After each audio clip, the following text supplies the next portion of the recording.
Sejarah Kerajaan Samudra Pasai. Kerajaan Samudra Pasai merupakan kerajaan Islam pertama di Nusantara. Kemunculan kerajaan ini diperkirakan berdiri mulai awal tahun pertengahan abad ke-13. Sebagai hasil dari proses Islamisasi daerah-daerah yang pernah disinggahi pedagang-pedagang muslim sejak abad ke-7, ke-8, dan seterusnya. Kerajaan ini terletak di pesisir Laut Aceh. Kerajaan Samudra Pasai merupakan gabungan dari Kerajaan Pasai dan Perlak. Raja pertama Samudra Pasai adalah Merasile atau Merah Selu. Ia masuk Islam berkat pertemuannya dengan Syekh Ismail, seorang utusan Syarif Mekah yang kemudian memberinya gelar Sultan Malik Al-Saleh.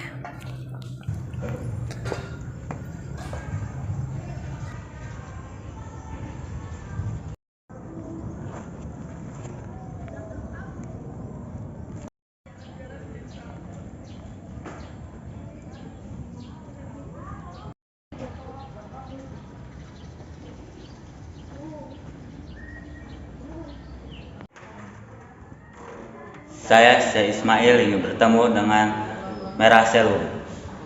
Apa gerangan yang membuat saya datang ke kerajaan kami? Saya diutus oleh Syarif Makkah untuk mengislamkan kerajaan Pasai.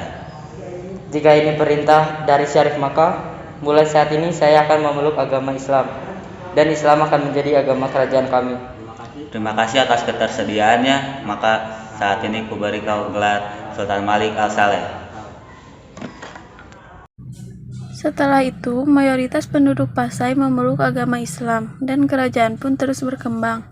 Setelah Sultan Malik Al-Saleh wafat, digantikan oleh putranya, Muhammad Malik Al-Zahir. Pada masanya, Samudra Pasai sebagai pelabuhan dagang yang maju dan menjalin persekutuan dengan kerajaan Malaka, dan raja pertama Malaka, Prameswara, menikah dengan putri Pasai. Sekarang aku kebagian dari kerajaan Samudra Pasai, dan di saat Malaka semoga aja dari jalur perdagangannya lebih ramai lagi. Menantuku, semoga keluarga ini mampu sampaikan tujuan kita. Ya, seterusnya harus tentram selamanya. Rakyat Pasai dan Malaka hidup tentram, dan jalur perdagangan pun sangat ramai. Sultan Pasai pun terus berganti hingga pada Sultan Pasai yang ke-12, yaitu Sultan Jain al-Abidin. Ternyata hubungan harmonis antara kerajaan Pasai dan Malaka tidak disenangi oleh pihak Portugis yang telah membangun benteng di Muara Bungau, Jambi. Portugis memandang hubungan dagang dan perahu layar ini dapat menimbulkan ancaman terhadap kekuasaannya. Itulah sebabnya Portugis melarang hubungan tersebut. Namun larangan tersebut sama sekali tidak dihiraukan oleh Sultan Zair al-Abidin. Pada suatu ketika datanglah utusan Portugis menghadap Sultan. Utusan ini diterima Sultan dengan baik. Akan tetapi, ketika para utusan menyampaikan pesan-pesan pemerintah Portugis yang berkedudukan di Jambi, Sultan tampak sangat marah.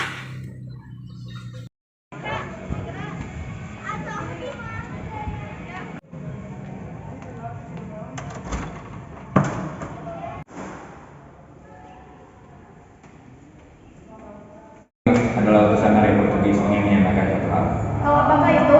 Kami ingin kerajaan Samudra Pasai segera memberhentikan perdagangan dengan kerajaan Malaka. Apa? Atas dasar apa kalian meminta hal tersebut? Saya merasa hubungan kalian akan merugikan Portugis. Wajah-wajah yang mengikuti pertemuan itu menjadi sangat senang. Sementara para pendamping Sultan, kalau tidak ditahan-tahan, mungkin sudah menggunakan rencong untuk menghabisi utusan Portugis itu.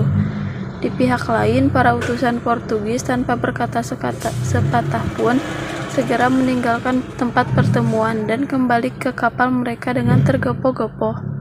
Sultan berkata pada para pendampingnya, Portugis kaparat, adakah mungkin Portugis semudah itu memisahkan kita sesama orang Melayu?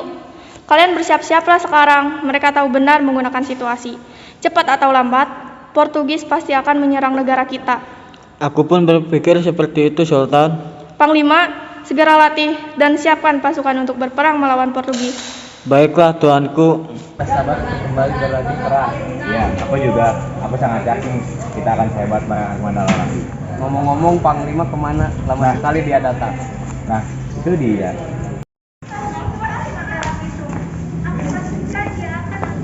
Apa kalian di sini? Kami menunggu Panglima dari tadi. Kalian bisa memulainya tanpa harus menunggu aku datang. Sudah, sekarang bentuk barisan. Siap.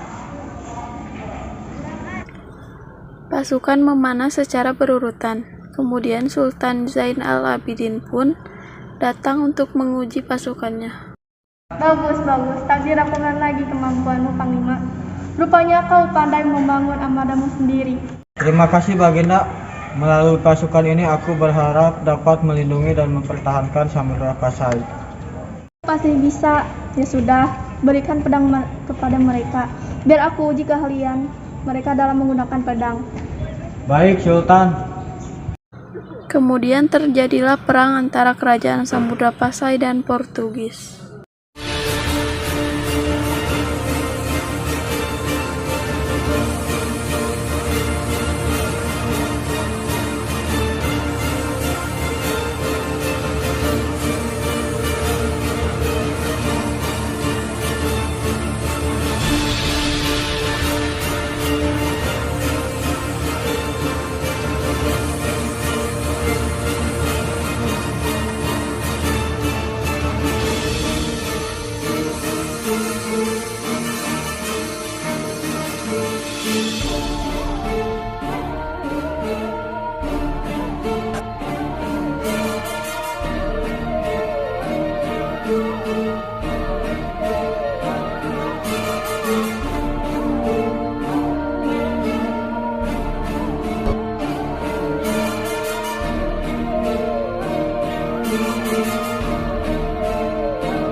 Dengan kecerdikannya, Portugis berhasil menundukkan Samudra Pasai.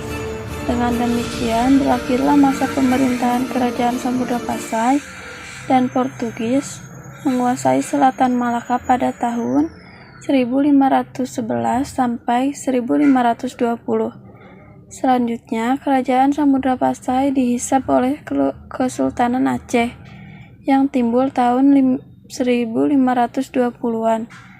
Warisan peradaban Islam internasional diteruskan dan dikembangkan di Aceh.